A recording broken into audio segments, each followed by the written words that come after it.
The Suez Crisis was really the last fling of British imperialism, and in some cases you could even consider it in the decline of French imperialism as well.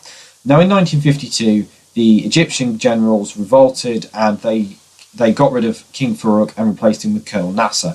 Nasser is an Arab nationalist, and he's got this whole idea of nationalism, obviously. He removes British influence from the Suez Canal, and he gets huge loans from Britain and America in order to build the Aswan High Dam. In particular, the US gives him 56 million, Britain gives him 14 million. However, due to the fact that he recognises Communist China as a country, and the fact that he starts arms trading with Czechoslovakia, the USA and Britain cut the funding. As a result, Nasser gets the support from the Soviets of 1.12 billion at 2% interest, and therefore he nationalises the Suez Canal.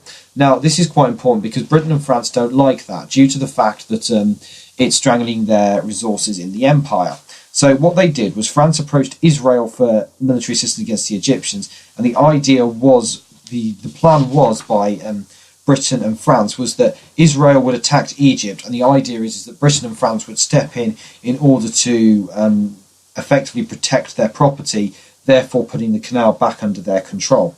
Now, the problem was that it failed. It failed quite badly, as the United Nations were calling by the USA to stop the war that was going on. But the Soviets, however, worked with the USA in order to stop Britain and France intervening in their affairs. The USA decided that basically because of the Hungarian uprising, they couldn't allow its allies to do the same thing. So they basically said to Britain and France that you should stop doing this, and they put on covert diplomatic pressure.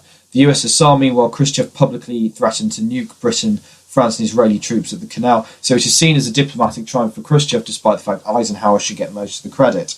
The US also put financial pressure on Britain to quit. Saudi Arabia also cut back Britain's oil supplies. This is important as Anthony Eden was Prime Minister, and Britain's already facing a huge problem with currency at the moment, and it causes more and more economic downturn in the US, in the UK, which causes more issues.